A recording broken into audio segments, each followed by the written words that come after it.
This is probably one of the most humiliating things I have ever seen. It's bad. It is really bad. When Dragon Age Veilguard released on PlayStation, it sold roughly 0 copies. But now, it's for free on PlayStation, and it still has 0 people playing it. This is absolute humiliation. BioWare should just pack it up because there is no coming back from this. Well, ladies and gentlemen, looks like things continue to get worse for BioWare, which is crazy to me because I honestly can't imagine how this company could suffer any more than it already has. And yet here we are. I honestly want them to suffer. Their pain is my pleasure, and I am not even afraid to say that. With an absolute destruction that honestly not many people saw coming. And at least not from the TMNT games, but apparently, according to an article here from True Trophies, more PlayStation Plus subscribers played the old TMNT games than Dragon Age. Yes, you read that right. Dragon Age the Veilguard, even though it's being offered for, free in quotations on PlayStation Plus, gamers are still deciding that it is not in their best interest to touch that absolute trash heap of a video game. Amazing. Truly, truly amazing, isn't it? So let's get into this article, guys, from True Trophies. But of course, before we do, if you are new here, just consider hitting that subscribe button. I would greatly appreciate it and like the video to push us out into that YouTube algorithm. Now, again, Yay! guys, this is BioWare, right? This is the studio that gave us some of the most beloved RPGs of all time. That doesn't matter anymore, okay? You cannot live your life on the laurels of the past if the past has been a decade ago at this point. And they're getting destroyed by Teenage Mutant Ninja Turtles. I am not kidding. This is absolute insanity, and yet here we are. Because I mean, Teenage Ninja Mutant Turtles are based. April O'Neil is hot, and my God, what they have done to her. Sad. Because they decided that it was in their best interest interest to play identity politics versus giving people what they actually wanted, which was a sequel to a Dragon Age game. It says more PS Plus subscribers play TMNT games than Dragon Age. Teenage Mutant Ninja Turtles. Dude, Dragon Age Veilguard literally had an almost free, undisputed marketplace of potential 10 million customers already. Day one. Just don't fuck it up this badly, okay? Creating a Dragon Age game that would sell good at this point should have been one of the most easiest things in the history of ever. And yet they fucked it up. Cowabunga collection, which by the way, great collection, had the biggest PS Plus Essential debut in the March 2025 lineup, surpassing the big headline PS5 game, which is, by the way, hilarious because they tried to use Veilguard as the big draw for the month of March. I'm not kidding. They thought that Dragon Age the Veilguard was going to be the draw that was going to make people want to play, download PlayStation Plus, pay for PlayStation Plus. They really thought that was going to be it. If anything, there was people canceling their PS Plus memberships to avoid even being remotely tied to Dragon Age the Veilguard being offered for free. And yet here we are. Unironically, yeah, that is a most likely scenario here, though. With Dragon Age the Veilguard having released for PS5 less than 6 months ago, you might have thought it would have easily drawn the most attention among the March 2025's PS Plus monthly games. Not so. As it happens, instead it looks like more subscribers felt like revisiting some arcade classics while they still grabbed Teenage Mutant Ninja Turtles the Cowabunga collection on PS Plus Essential. Konami's collection of the TMNT games was the most popular among the PS Plus March 2025 lineup. 8.2% more players Jesus Christ. booted up the Cowabunga collection over the relatively recent Dragon Age the Veilguard. It probably helped that those... You need to understand how little this is, okay? I love old games, you love old games, we all know that they're great, because they are, they're just great. Old games have just that spark in them that we all enjoy. But still, old games are old games, and they're slowly... There comes a point where 90% of people who enjoy old games are like, yeah, it's been 30 years. Maybe I won't replay this game for the 50th time, okay? It happens. It happens. I'm replaying Diablo 2 every year a little bit less. I'm replaying Fallout New Vegas every couple of years a little bit less. It's true. It slowly happens. And Teenage Mutant Ninja Turtles are definitely one of those sad things that are old at this point, okay? But the fact that this was, I'm just saying this not as a slight, I'm saying this as, you need to understand, there was not a lot of people playing the Mutant Turtles game, okay? Which means no one was playing Dragon Age Veilguard at all. The reason why I never actually talk about statistics when it comes to PS and, Xbox and all this shit is because we don't really know those statistics, but we did.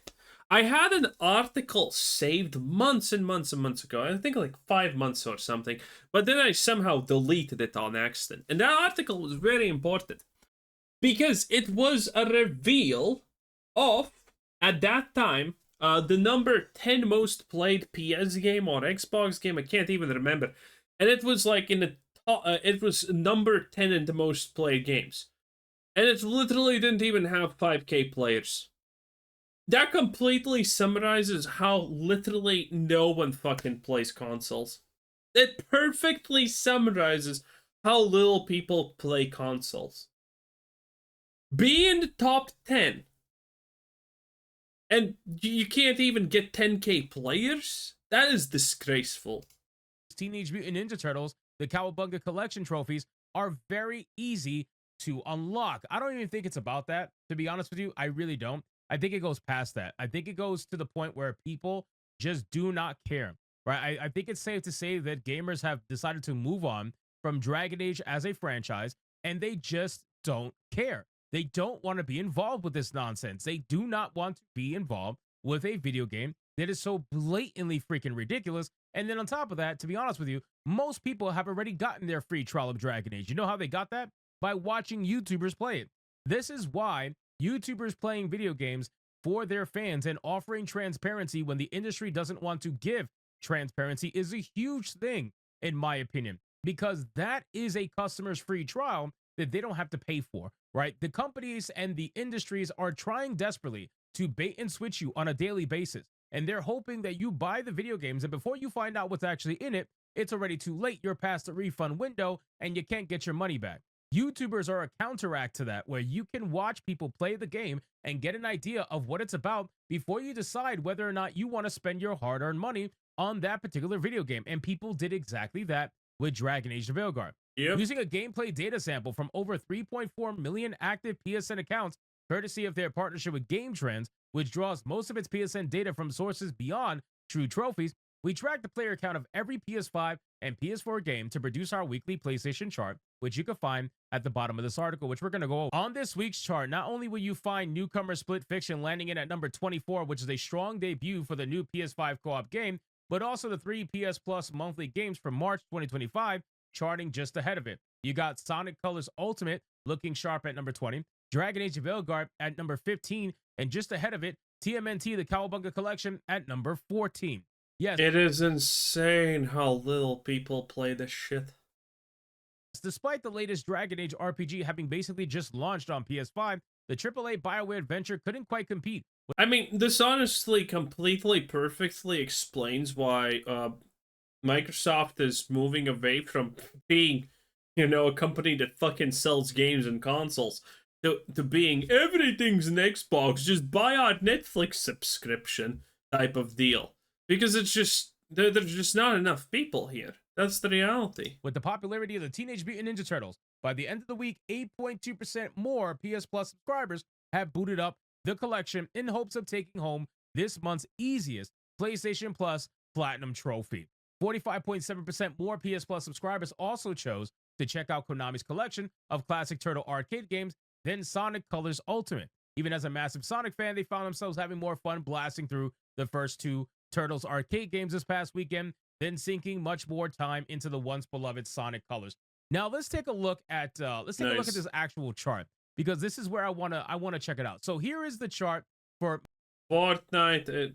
The only games that have probably actually a decent player count is, I would say, like, up until Monster Hunter, and then it's just get fucked numbers. Okay, it is insanity. Okay, Fortnite, Call of Duty, GTA is expected. Marvel Rivals, EA Sports, if how did this get here? It's just sad. Roblox, yeah. Monster Hunter Wilds, yeah. Oh man, this is just so sad. Most popular PS5 and PS4 games for the week ending Sunday. From the top games, by the way, this is the same for PS and Xbox, I think. There is a decent-esque higher number of players actually in the top 10, but it's a very, very huge split off. For example, Monster Hunter Wilds has probably like 50% less players than Roblox on PS. That's my opinion. I have nothing to prove this, but I mean, seeing everything I have seen, I would not. I would be willing to put my money on it. And below that is NBA 2K25, which literally no one fucking plays. And it's Rocket League. Rocket League is pretty popular, but I mean, it's pretty dead also, if we're being completely real. Let's actually look at the Steam charts. Steam DB Rocket League. Let's see. What are we working for? Yeah, we're working with 10k players. Peak. Oh, actually, average. No, in game currently. You know, oh, but it's Jesus Christ, what are these dips? Holy. It's 6k minimum to 30k. Is this like a super American game or something now? I guess it is. But yeah, this is like 30k players peak currently. The 24-hour peak is 29k at this point. So, again, Rocket League probably maybe has like what 5k people on it at peak hours for this, which is insane. Which, by the way, completely perfectly encapsulates everything I have been saying so far because it fits. March 9th, 2025. Now I gotta imagine this number is going to drastically change for Dragon Age the Veilguard. I can't imagine that the number is going to go up week after week. I gotta imagine it's most likely going to keep falling week after week. But we got number 1 being Fortnite, number 2 being Call of Duty HQ, including Black Ops 6, obviously. Number 3 being Grand Theft Auto 5, which again, this is disgusting, bro. It's disgusting how popular Grand Theft Auto 5 online is. It really genuinely is. Or just Grand Theft Auto in general. It's like this game, Grand Theft Auto 5. GTA 5 Online is the new buying girlfriend meme for Escape. Has been at the top of the top for years and years and years and years and years. It's unbelievable how much money this game makes. Marvel Rivals has fallen apparently from number 3 to number 4. EA Sports FC 25 stayed the same. Roblox stayed the same. Monster Hunter Wilds went up. And NBA 2K25 went down.